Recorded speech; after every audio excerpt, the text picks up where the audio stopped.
Hey, it's New Thought Talk. I'm your host, the Reverend Steve Walling from the Spiritual Awareness Center located in Fresno, California. Fresno, the heart of the Central Valley, the heart of the state of California. It is a great day. I'm glad to be here, and I hope you're glad to be here, and I'm thankful that you are.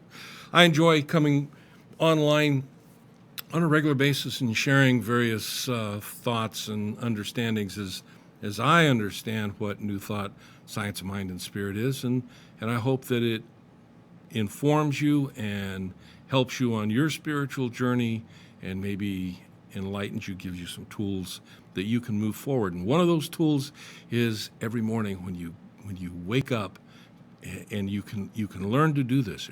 It's really awesome. Before you open your eyes, you begin a process of claiming this day as a gift from the divine principle, claiming this day as your day to be divinely guided, divinely guarded throughout the day, that you are grateful for this day, thankful for this day, and you declare that all that you do during this day is in some way affirming your life experience expression. Even if it may seem like a challenge in the moment, you know that there's some good to be found and a greater good to be had as you move forward, as you transcend it, because you have a bigger God, and it just comes down to that. And that's awesome. So we start off today. I just finished the last time that we were on, we finished up Pray and Prosper by Ernest Holmes. And it took us, I think, 9 or 10 shows, something like that. And it was the first time that I had ever done anything like that on our show. I enjoyed doing it, and I'm probably going to do more in the future. But one of the things that came out of that series was something that a couple of people asked me to kind of drill down on or to go into a little bit greater depth with, and that is our understanding of the divine principle, our understanding of God. And in the early part of Pray and Prosper, Ernest Holmes talks about this presence, this power. As a matter of fact, if you've had the opportunity to listen to Dr. Holmes online, and there's a lot of videos out there, you can find them. One of the things that he generally says in every one of his videos is there is a power for good in the universe that is available to you. There's a power in the universe. What are we talking about when we talk about this power? Well, he also says something else. He says, there's one life. That life is God. That life is our life now, your life now. And those two statements were talking about the same thing. And an understanding that when we speak of spirit, we speak of principle, we speak of God, we speak of life, we're speaking of the same thing. There is a force, if you will, a power. Oftentimes we refer to it as an omnipotence, an omnipresence, and as an omniscience, which is basically all power, all knowledge, and everywhere present. And if we accept that as being truth, and we have no reason not to, then where we're at, our understanding of ourself has to be some understanding that includes that we are an expression of the divine principle of God, if you will. Holmes, early on in the Science of Mind textbook, he talks about this, and he clarifies, sometimes when we say something like this, people confuse what we're saying with a claim, if you will, that we are in fact God or gods. And that's not what we're saying. What we're saying is that we were created in the image and the likeness of the divine principle of God. And so today I want to talk about this idea of life, one life, God, if you will. And let's see here. I'm going to open up first with Judge Troward, and it is in the first chapter of the Edinburgh Lectures. And Troward says, let's see if I got this here. He says, We're talking about living spirit and dead matter. And he says, these terms express our current impression of the opposition between spirit and matter with a sufficient accuracy, and considered only from the point of view of outward appearances, this impression is no doubt correct. Living spirit, dead matter. What does that mean? Well, if it breathes or if it's alive, of course, that's what we're talking about, living matter. And if it's dead, rock, whatever, that's what we're talking about. But George goes on to say, he says, but to point where, or to this point where error creeps in, is when we come to judge the meaning of this testimony. He says, when we judge only by external appearances. And when we look at appearances, yeah, it makes sense. This is dead, and I'm alive, you're alive. Plants are alive, we get that. Rocks are dead. Now, I'm not going to continue to read out of that, and if you've not read the Edinburgh Lectures, I highly recommend that you read, reread, and reread again if it takes, because it can be a little bit of a challenge, but whatever it takes to get through it with a ending point being an understanding of what it is that Trower said and says. And sometimes that can be a bit of a challenge, but it's something that we can all do. And like I say, I highly recommend that you do that. But this idea of life, livingness, there's one life, Holmes says. There's one life. That life is God, Spirit, first cause. Well, in that expression, there's not a compartmentalization when we speak of one life. There's one life. That's all that is. There's God. That's all that is. There's first cause. That's all it is. So if you kind of get my drift in this is what we're talking about, is this thing called life. And I think Dr. Holmes has a book entitled that. We may get to that at some point. But today, what I'm sharing today are some of my thoughts as I study and I meditate on this, and I wanted to share these with you, and maybe they'll resonate with you, and if they don't, that's fine too. But going back to the textbook, we go to the glossary. Holmes writes, God is first cause, the great I am, the unborn one, the uncreated, the absolute or unconditioned, the one and only, Spirit, or the creative energy which is the cause of all visible things, love, wisdom, intelligence, power, substance, mind, the truth which is real, the principle which is dependable. But I want to go back here where he says the one and only Spirit, or the creative energy.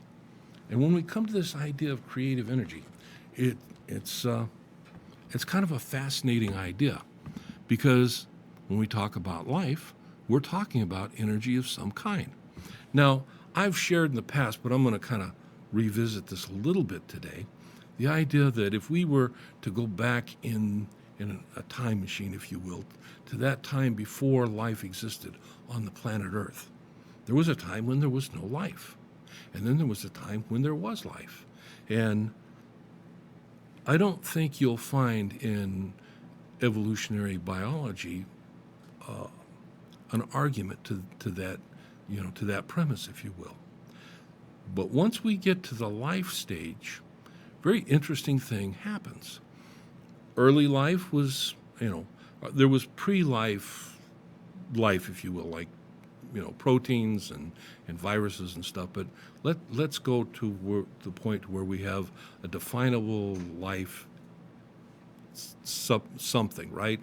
And that something initially is believed that it was a single-cell organism.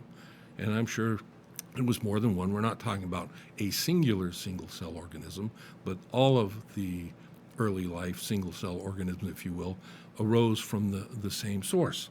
So we got this single-cell organism, and it's life.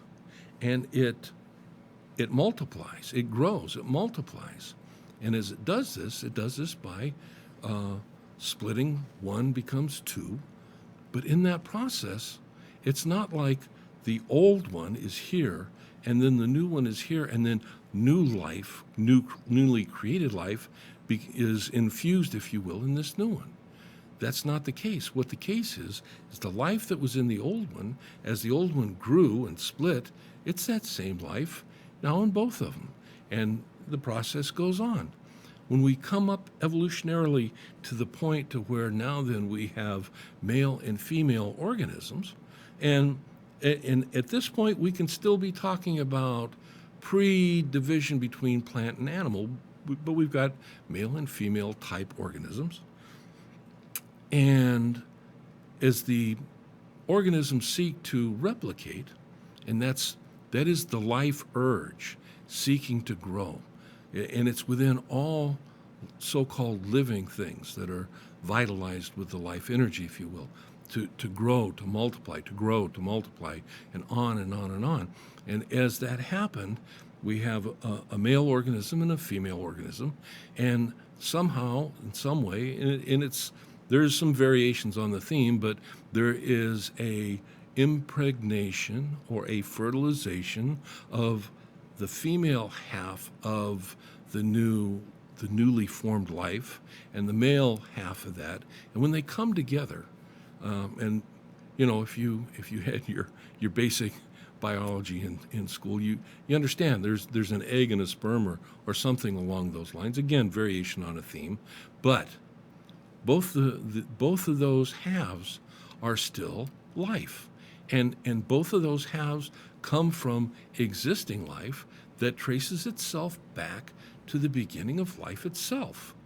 My point is, in going through this, and we can evolutionarily we move up more complicated organisms, so on and so forth, but every new so-called new organism, every new birth, if you will, every new living entity, if you will, is not new life that is somehow posited in this organism, in this individual, but it is the same original one life that has expanded and grown beyond its current stage into something greater.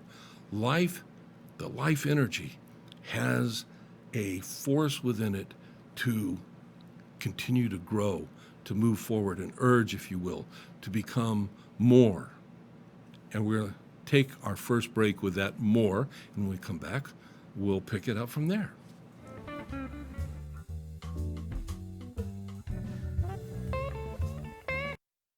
Ghost Golf is Fresno's most spectacular family entertainment center. It's frightening how much fun you'll have on our 18-hole indoor haunted graveyard course. Skeletons welcome you, but watch out. All sorts of creatures may come to life. Ghost Golf is perfect for scary good parties, so book yours today. You'll get free plays at the Mummy Shooting Gallery, arcades, and air hockey. Check out our party and weekday specials online and like us on Facebook. Come play at family-friendly Ghost Golf. Good times will haunt you. At McDermott Counseling, you will receive the highest level of care and a welcoming, safe space in which to discuss your most personal issues. Our therapists go above and beyond for you. Call 559-280-5756 or visit McDermottCounseling.com to find a caring therapist who best suits your needs. Diane Ainsworth's books of poetry and scriptures are available at CondioPress.com and as ebooks at Amazon.com. Diane hopes the words in her books will convey the unconditional love Jesus has for you. Learn more at godsinspirationsblog.wordpress.com and get a copy of Diane's books today. Hi, I'm the host of New Thought Talk, Reverend Steve Walling, and I want to take a moment today and give you an opportunity to support our ministry, support our show. You can do that through a PayPal payment. You send the payment through PayPal to the email address of Madera, MADERASAC @gmail.com. If you don't have a PayPal account, you can go down below the link and you can find where you can enter a debit or credit card. I want to thank those that have supported us and those that will continue to support us. You have a great day. Bye. Hello everyone, my name is Miss G. I offer fun and affordable promotion and advertisement on my talk show. It is called Fresno Vibes. We talk, we play awesome music. I also feature a bunch of different bartenders from different places. I like to have restaurants. I like to have any event, any kind of fun stuff. Contact me at rmgmissg@gmail.com and we will have so much fun and we will promote your business, promote your event right here on my show. So contact me. We'll have fun. Thank you.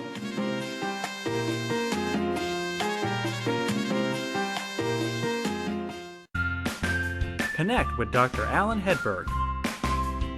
Watch Doctor Teach Me to Parent on CentralValleyTalk.com Saturdays at 10 a.m. Pacific Standard Time. Listen to The Psychology Report anytime at thepsychologyreport.buzzsprout.com. Visit booksbyhedberg.com and order a book for your personal growth. And join the conversation on twitter.com/Alan G. Hedberg.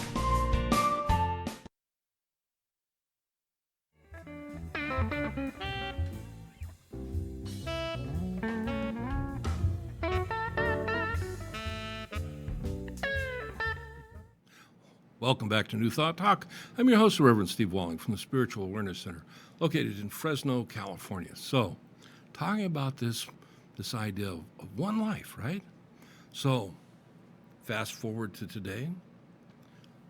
All living things trace their lineage, if you will, back to the early single life that existed. So, when we talk about one life, and oftentimes in Science, Mind, and Spirit and New Thought, when we talk about one life, people think about it in a spiritual understanding, but I want you to think about it today as we talk, not just in a spiritual understanding, but in an understanding that of a biological lineage, if you will. And one of the things I tell people, and it's an amazing thought, that we all are demonstrations today, we are demonstrations of a successful breeding line of life going back millennia. Okay, those that their genetics didn't get transmitted, they got cleaned out of the gene pool, if you will, but those that didn't reproduced, and their descendants reproduced, and here we are today. And we're all ultimately related on many different levels in many different ways. And I want you to hold that thought. I don't know if we'll get through all this today, but we are all related becomes a very, and I'm not talking just spiritual, but we are all physically related. It becomes very important as we move forward. But in Pray and Prosper, in like the first page or two, Dr. Holmes says, Spirit has made the gift. What is the gift? Well, the gift is life. And as we begin to look at this with an understanding that life, everything that's alive today is somehow connected. But life is an energy, and energy is some really interesting stuff. Einstein had his understanding that matter and energy are interchangeable. We're talking about energy that is a life energy, but this energy being this one energy that is shared by all living things. I pose a question. If we're all part of this one energy, how big of a leap is it to go from there to an understanding that this one energy is still interconnected with itself? One energy, one life, my life, your life now, but this energy is still the one energy. And although it expresses as an individualization through each and every one of us, in truth, it's just one energy. So that when we talk about, and this becomes important, like when we're talking about practitioners, for example, that when a practitioner speaks their word for someone, they make that affirmative statement as they're doing their affirmative treatment. And we can do that not being in the same location as whoever the patient client happens to be in, that we know that what is spoken in, we say, whatever is known in God anywhere, or Spirit anywhere, or first call, whatever you want to call it, anywhere is known everywhere, because it's universal, it's infinite. But let's just bring it to life. What's known in life anywhere is known throughout the entire beingness of life, if you will. Whoa, okay. So bringing the spiritual down more to the physiological, biological, there's that connection, that energy. And if that helps you, particularly if you're working on becoming a practitioner, and you're having a little difficulty wrapping your mind around that concept of, I can speak my word here for someone that happens to be wherever, here's a place to begin with if you need that place. But moving forward, we are told, and the master teacher put it concisely, that would be Jesus, but it's been written in other places by other individuals. It's a tried and true axiom, if you will, that it is done unto us as we believe. Okay? It's done unto us as we believe. And we are asked to believe, as we understand in New Thought, life. There is but one life. Okay? If you understand and you believe that there's but one life, then what I just said preceding this takes on a little more of importance. And I wrote on, I said, life as you is infinitely unique. And this is a real incredible idea and concept. We talk about being individualized in life, or the divine expression individualizing through each and every one of us. But think about how incredible that is, because as you are today, right here, right now, as you're watching this, whenever you're watching this is, that you are uniquely you. There's not, and there hasn't been, and there won't be another copy of you. The availability within this thing we call life to create and recreate, there's this continuous, ongoing creation, recreation, but every bit of life is unique, and it's an amazing thing. Even if you happen to be like identical twins with someone, right? You say, well, I'm identical. Well, only to a point initially, but that was in the very initial beginning. Possibly the divergence took place prior to your physical birth. You are uniquely different than your twin. Okay, moving on. I wrote, life as you are, you're unique. In all space and time, life is expressing as you. Life, this energy that has never ceased, that is only this one energy that's ubiquitous, everywhere present, has never ceased, and it is expressing as you, individually, as you. Awesome. You are that not only unique, but in the overall scheme of life, if you will, you are that important. Being so uniquely individualized means that you bring certain things into the life energy as an expression that hasn't been brought anywhere else in any other time. And you got it. It's you. And life is expressing through you. We teach that and I picked this up from Troy a long time ago, that your purpose, my purpose for being here, is to live life and to live it at an ever greater, higher degree of livingness. And in order for us to do that, life has provided all the, in potential, things that we may need, want, and desire in order for us to do and express that life. And because we are so uniquely unique, it's very important, if you will, to the overall expression of life that you do that. You're awesome. You have a journey, you have a mission, and no one else can fill those shoes. No one else can do that but you. So moving forward, I said, well, what does that mean? Well, we talked about what that means. Now then, life, one life, going back to the beginning. This life energy, if you will, is conscious, and it has consciousness. We know that to be true because it takes consciousness to express consciousness. It's not like, our individualized consciousness just is a happenstance out of, the biology of a couple of cells coming together, and all of a sudden, a couple of those cells create like a nerve cell, if you will, and thinking consciousness takes place. It doesn't happen that way. As life expresses in all its infiniteness, it expresses as consciousness. See, kind of bringing this together. Life as consciousness, life as us. One of another things that we're taught is we are created, if you will, in the image and the likeness of the divine principle. Well, that image and likeness is that consciousness. We are not, and life is not the physical body that we inhabit. Physical bodies, they come and go. But life, energy, cannot be created nor destroyed. It just continues to grow and expand in and of itself, moving ever and ever outward, greater, higher degrees of consciousness. As humanity grows in consciousness, life grows in its expression of consciousness, and it's an ever upward movement, okay? So, you are a unique life, you are a unique consciousness, and consciousness communicates. That's another part of consciousness. Consciousness communicates. Consciousness is not an encapsulated thing.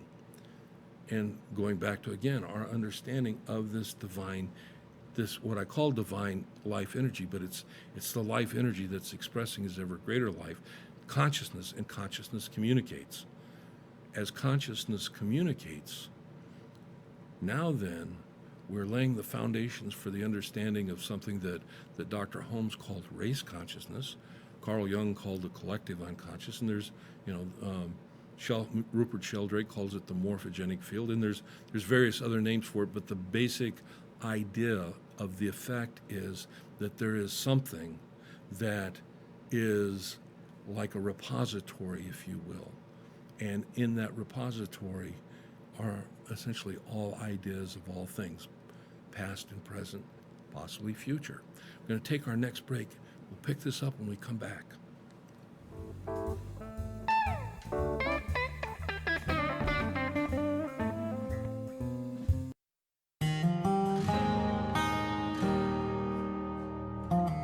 With Organic Pastures Raw Milk, you're getting a product that has been meticulously managed from grass to glass.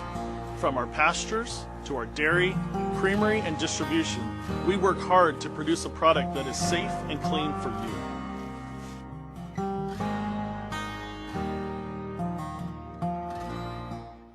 Got lactose intolerance or dairy allergies? Discover delicious raw milk and discover dairy the way it's supposed to be. We provide tours and would love to see you.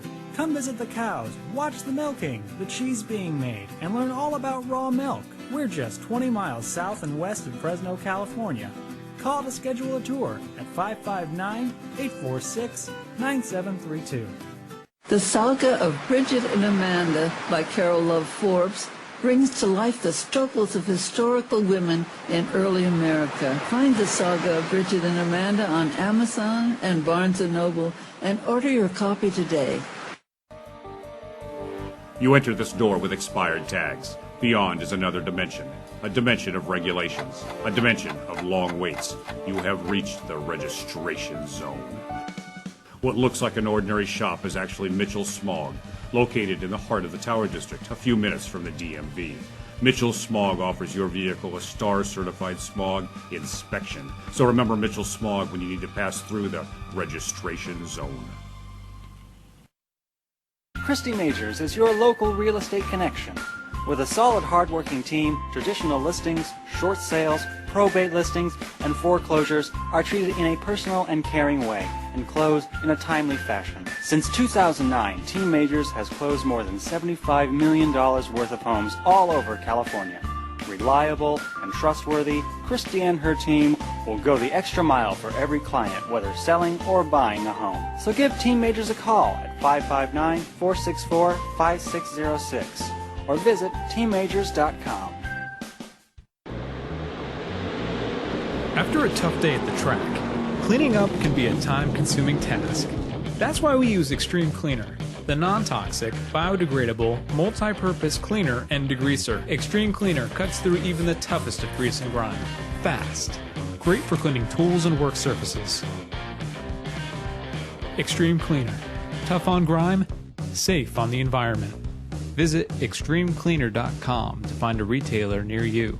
When you experience flooding in your home, you need to call Clean Master Emergency Flood Service at 559-213-9430. After soaking in water for only 45 minutes, carpet starts to come apart. Clean Master Emergency Flood Service can help, and not just with carpet repair. They also offer carpet cleaning, upholstery cleaning, carpet installation, and more. Call Clean Master Emergency Flood Service, and they'll be there in 60 minutes. Call 559-213-9430.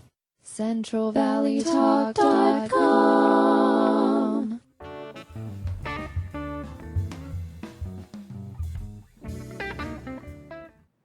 Welcome back to New Thought Talk. I'm your host, Reverend Steve Walling from the Spiritual Awareness Center located in Fresno, California. And today I'm sharing some of my own thoughts and the insight of life and ourselves. I'd like to say life and the meaning of life, but that may be a little bit, a bit much, but our expression of that life as ourselves. Moving forward, I wrote here, I said, life, i.e. consciousness, seeks to express itself. There is an inner urge that exists within all things living to create more life.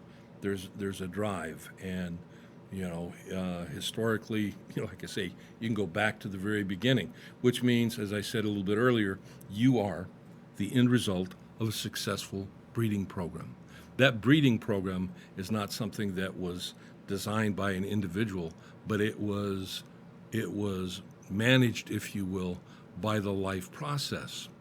Interesting thing about life and the urge to live, and the fact that we are the end result of that here in this place and time, space and time, if you will, is that there is a saying, an understanding, if you will, and I'll use the phrase Darwinian theory, although that theory is morphed and changed. It's not exactly that way anymore, but there's a basic understanding that goes something like life, slips my mind right now, but the survival of the fittest, this idea of survival of the fittest. And oftentimes that's what people talk about. But it's not really survival of the fittest. What it is survival of the most adaptable.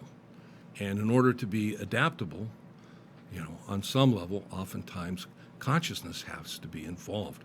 Particularly once humanity hit that point where we begin to recognize that we are ourselves and then there's something beyond ourselves. And although that level of consciousness exists within lesser beings, humanity at its level of consciousness not only brought that to it, but they brought the idea of our individualism at a conscious level where we now have a self-interest. And oftentimes we refer to this as the I am moment. And that too was kind of an evolutionary process. When humanity first began to wake up to itself consciously, it did so in such a way that, still being subject to the evolutionary forces, if you will, of the physical expression that the planet life brought to us, humanity, we became tribal.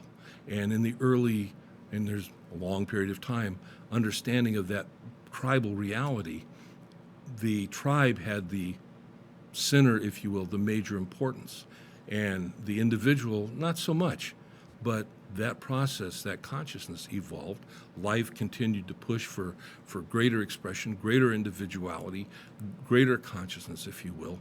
And at some point, there was a shift between tribal mentality as the prominent consciousness, if you will, to the elevation of the individual to its expression in life all around. And tribe was still part of it at that point.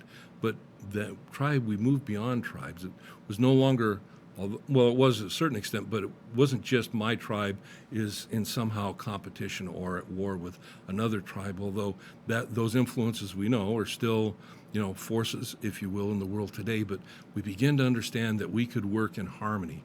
If we produce something here and that tribe produced something there, and pretty soon tribes gave way to Communities gave way to governments and cities, states, and so on, and so forth. There's this ever onward growth of consciousness, upward, higher, and till we get to today's, and all sorts of stuff, consciousness is brought into the world. But the basic basis of that is the urge of life to express itself, and to express itself ever higher, ever greater. And we know that to be so because, you know, have you ever talked about or heard someone talking about living life, you know, just the quest for life, the gusto of life, the, you know, amazing life of an individual, that adventure. You know, we think of those things and we think of them in a level of understanding that, you know, that's a greater there than where the here is per se. And it's that urge to have a ever greater, higher degree of livingness. But it's individualized. We have to understand that in that individualization, what is for one person living life more abundantly as maybe an artist or a musician, well, for another person it might be as a politician. For another, it might be as an author. For, you know, and on and on. Individually, we are so unique that what we bring into this life experience is uniquely ours. But it's ours in a way that if we can answer the urge within ourselves to create and experience and produce a greater life expression, a greater life experience, we recognize that within ourselves. There's a feedback, if you will, an energetic, like consciousness feeds back to us, life feeds back to us as we grow. And if we do this in a way that puts us and keeps us in harmony with the life expression, that which we call God or Spirit, which means that as we grow our life expression, we're not pulling from some other part of life. We're not stealing from, taking from. But as we do what we do, somehow, some way, all the rest of life is influenced, and it somehow is moved up. And it somehow is this idea of energy moving ever greater forward, more powerful. So at this point, consider something. Accepting your uniqueness. You are an individualized of an infiniteness that will never be recreated again in all ways, not only cellularly, not only how you look, but the thoughts that you think, the way you think those thoughts, and how you apply them to life itself. Except that you are a creation of life. You have a purpose. It's not a purpose that some deity has said, okay, but it's a purpose that life has said, you have all this potential available to you. Discover it. Seek it out. That's your journey. That's your path. Put it into practice in your life. And as you do, you will be rewarded by ever higher and greater degrees of livingness. But at the same time, as you move up in this higher, greater degrees of livingness, there's still that urge within you to seek and move beyond where you're at now to something even greater and beyond that. And you only have to look at the history of humanity to get that. At no time did humanity settle, if you will. They didn't settle for a particular type of government or a particular type of lifestyle. Always there's been an urge to improve, to get better, to grow beyond. And there's a lot of stuff in human history, got that. But it's all part of, and you can see the ever upward movement through higher and greater degrees of livingness, consciousness, and recognition of our place within the greater scheme of that which we call life. So we accept life as consciousness. We can accept that consciousness communicates, okay? We communicate on some level with the life around us. You know, years ago, there was a book that was called The Secret Life of Plants. And I don't know if it's still in publication, but it was kind of a big thing back in the day because it referenced some experiments, and you can probably look up the experiments on, Google it or whatever. But people that took a plant and every day thought loving, kind, nurturing thoughts to the plant, how it grew, and if they did a plant and they thought, damaging, negative, life-sucking thoughts, if you will, and that plant expressed a lesser degree of livingness.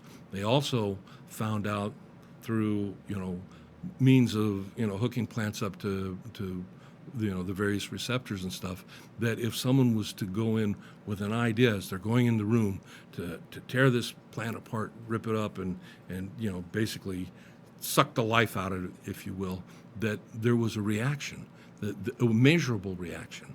And, everybody got all excited about that. Life communicates. Life is an energy. There's an ongoing interplay of all life. It's not singular. It's not compartmentalized. And that those experiments that were done back then, there's probably higher degree, more detailed experiments that post-date that, but it kind of gives you an idea. And one of the things that Holmes talks about, if you read like the Science of Mind and his other books, that as we raise ourselves up, in other words, create a higher, greater degree of livingness. And when we talk about this, we're talking about this higher, greater degree of livingness as a positive thing, wherein it's greater beauty, greater harmony, greater peace, greater love, greater happiness, right? As we raise ourselves up, that we also raise up those around us, those that we interact with that we know consciously, and those that maybe we don't know that somehow energetically that we're, interacting with. So we accept life as consciousness. We accept that consciousness communicates. Accept that your uniqueness brings the infinite, you're part of that infinite, into reality. That's something no one else can do. What you bring to reality in the way that you can bring it is so incredibly individualized. Think about that. How amazing is that thought? But even more so, how amazing are you? No matter where you're at, even if your life has been tough to this point, even if you've struggled under the strain of life, if you will, there's more, better, and greater things available to you. But you got to know it. It's done unto us as we believe. So that's where we go back to that always. That's our starting point in consciousness. But our starting point in life is where we're at today. And we can believe today that there is a greater today if we claim it. We'll take our last break, and I'll see you when we come back.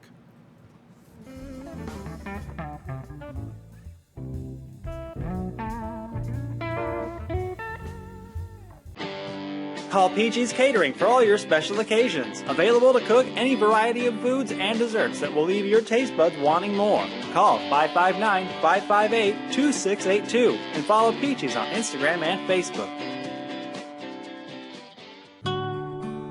Pour yourself a glass of Crybaby wine, available at the market and Sam's Italian Deli. And remember to ask for Crybaby wine at your favorite restaurant. Hi everyone, I am Sparkle Sujin with the Everything Sparkle Show. Tune in every Thursday live at 4 p.m. You will see people that are motivational, inspirational, inspiring, and of course, entertaining. We have a great time. We learn things about how big celebrities are inspiring big names here in Fresno.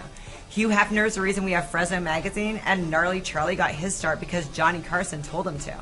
So, tune in, you'll learn something new, and have a good time.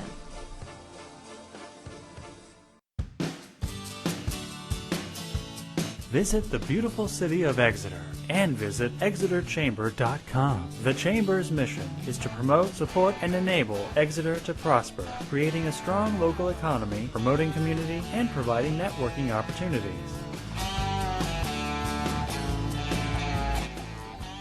Follow the Chamber on Facebook and Twitter, or give the Chamber a call at 559-592-2919.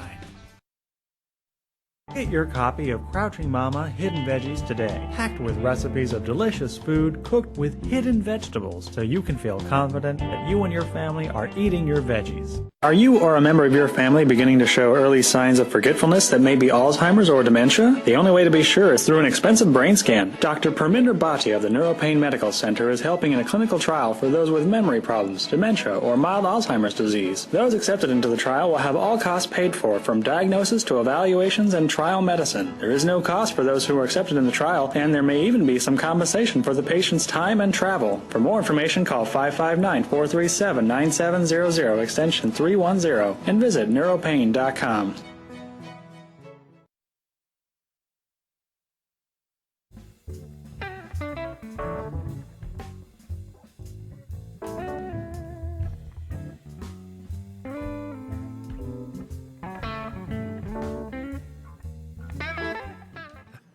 So welcome back to New Thought Talk. I'm your host, the Reverend Steve Walling, and we're talking about life expressing as us. The idea that there's one life. That life is God. That life is our life now. When we use the word God, oftentimes people have a certain attribute that they give to that word. And as I'm using the word, it's as divine principle, as the infiniteness. Not as some anthropomorphic being, if you will, but life itself is the divine, is God itself expressing individually through each and every one of us, and that's what we've been talking about today. So, as we went to the break, I said, accept your uniqueness, accept that you are a creation of life, accept that life as consciousness is consciousness, accept that consciousness communicates, that we have a connectedness beyond our verbal connectedness, or even our visual or auditory signals, that we connect on an energetic level. And that is a field that humanity has not even begun to scratch the tip of that iceberg. For so long, there was a time when science and religion, if you will, were one and the same thing, but when they split, science, particularly, in the 19th century, began to look at religion as kind of a mythology, if you will. And there's good and bad in that, and it's not important. That's not discussion for now. But as we moved into the 20th century, although there's a large percentage of individuals that are connected with science that still see religion, the understanding of some universal infinite consciousness, beingness, or whatever, as being maybe a little bit beyond their ability to accept that as reality. There's more and more individuals that are looking out, and particularly with the discovery of quantum physics, and that's a whole nother ballgame, if you will. But people are beginning to see that there is a connectedness that you can't so easily define through physics, if you will. So, consciousness communicates. You are a unique, individualized moment in the history of life, expressing as you. You have a journey, you have a mission, if you will, that is unique to you. And that mission is to live life as you in the most abundant level of livingness that you can perpetuate.